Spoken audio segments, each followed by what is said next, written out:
Ironic how the first time I ever feel intense, genuine sexual attraction, the recipient has an inverse reaction. The more sexually attracted I am, the less they are. Or so it seems.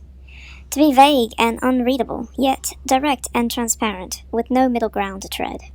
One often resorts to abductive reasoning, while the other is open to possibility. Reflection of a highly selective nature versus a prism of nurture. To be mysterious, reticent, unreadable, and unpredictable is the unstated allure. Rectify with the recipe of candor and vulnerability, and suddenly, the magnets repel each other. What is the suspected outcome of two cynical hosts arranging a party? All behavior normally attributed to the once grey sexual party has transferred to the demisexual party, leaving the crime scene with evidence of a brutally mutilated, possibly murdered prefix.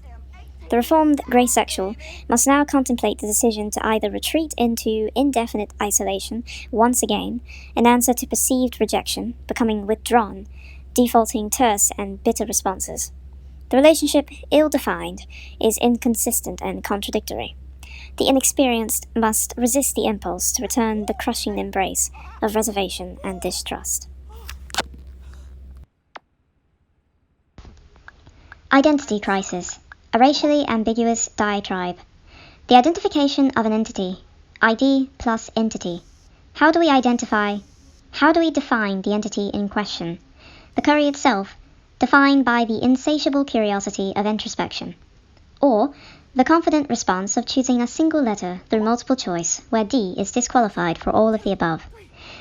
The author uses Chrestomathy in efforts to translate the experience of racial ambiguity, where an admixture of ethnicities is visibly observed, thereby diverging the essence of identity to the myopic public eye.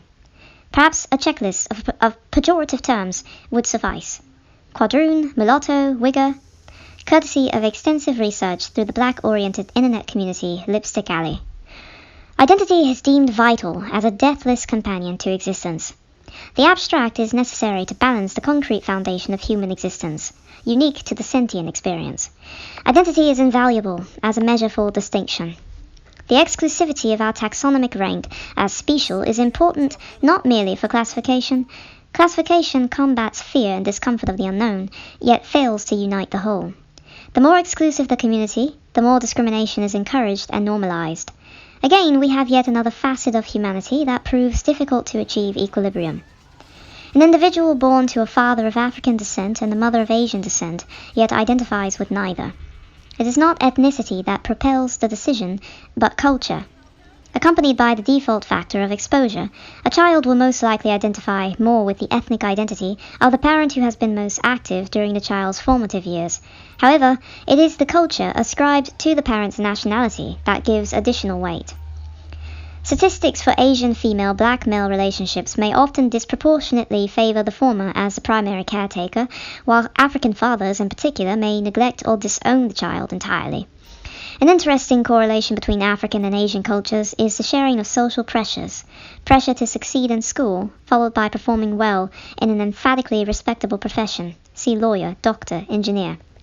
Overall, this pairing is chosen specifically as a promising subject of study, as native African and Asian individuals expressly concentrated in regions of sub-Saharan Africa and East Asia are a relatively common engagement for interracial dating and/or marriage within their respective groups of gender and nationality.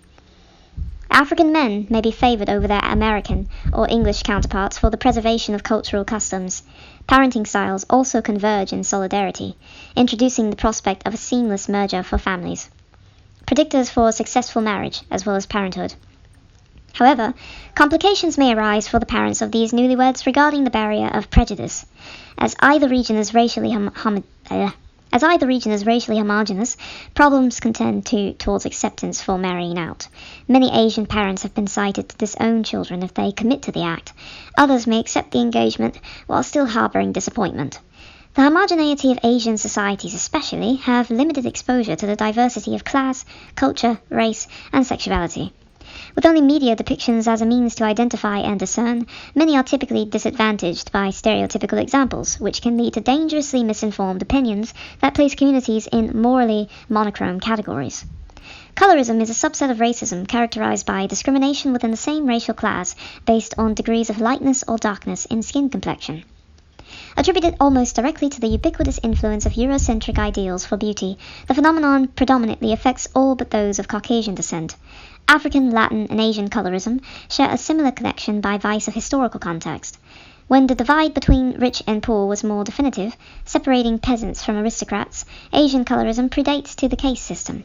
Because tan skin was a symbol of working in the fields under a blistering sun, tan skin is considered unattractive and less socially acceptable compared to pale skin, which was a status symbol for the affluent, i.e., the luxury of staying indoors, protected from the premature stress of travails and heat exposure.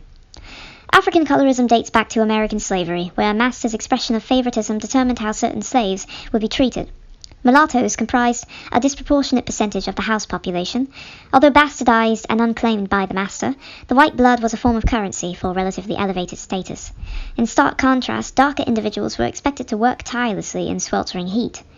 Modern colorism views the lighter skin as superior, if not deemed to be indicative of precepts, as supporting evidence for phrenology. Apasu.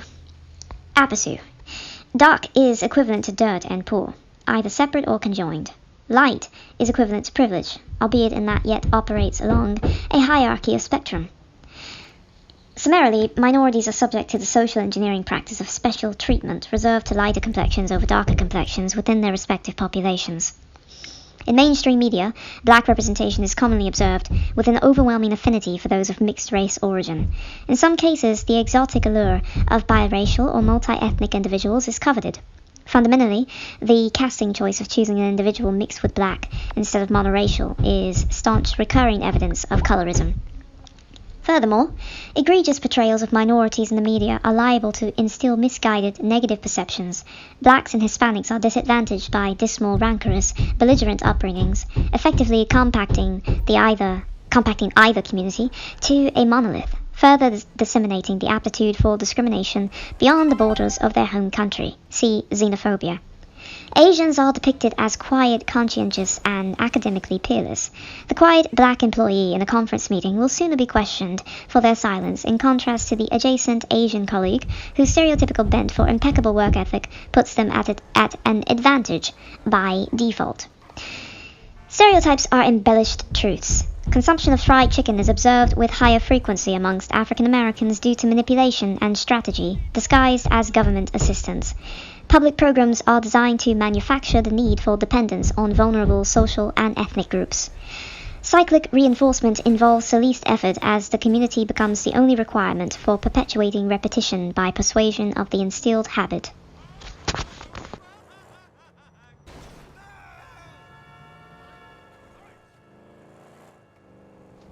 Chrestomathy number 1. Silicon Valley. How often do you hear, "I'm on suicide watch for my spouse," as an excuse for work absence? Never. It is not a phrase common in our milieu. We are the literal embodiment of a circle-jerk, special snowflake clan of single, child-free, borderline incels and femcels. No fact or opinion uttered from us is valid to the life script commands. Our programs are deprecated. Developers abandoned us long ago when they approved the Singularity's decision to abort us. Who is our true God? The techies and engineers, or the product of their creation?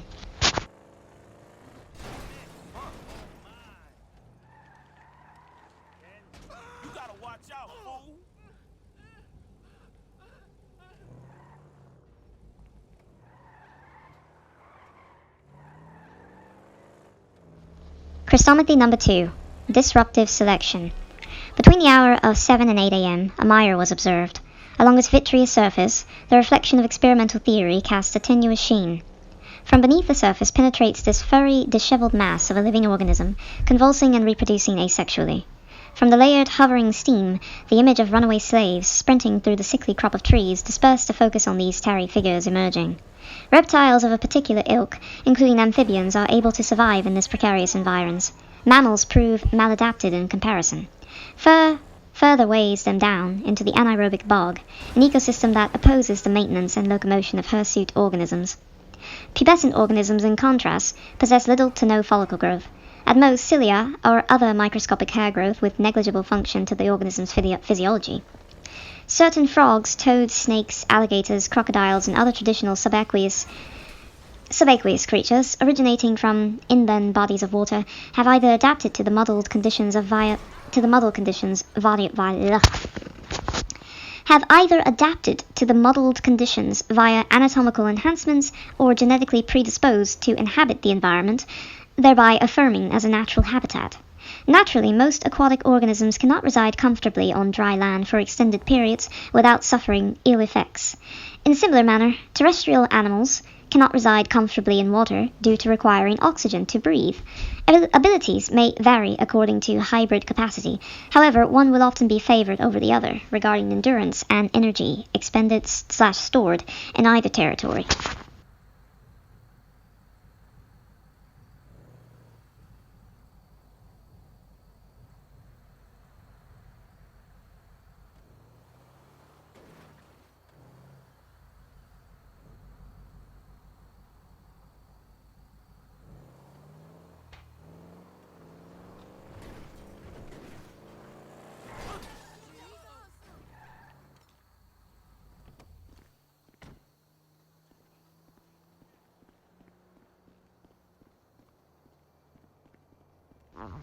Chrestomathy number 4. Love. It is easy to be addicted to words. Linguists, polyglots, and etymologists suffer egregiously from the sin of miscommunication.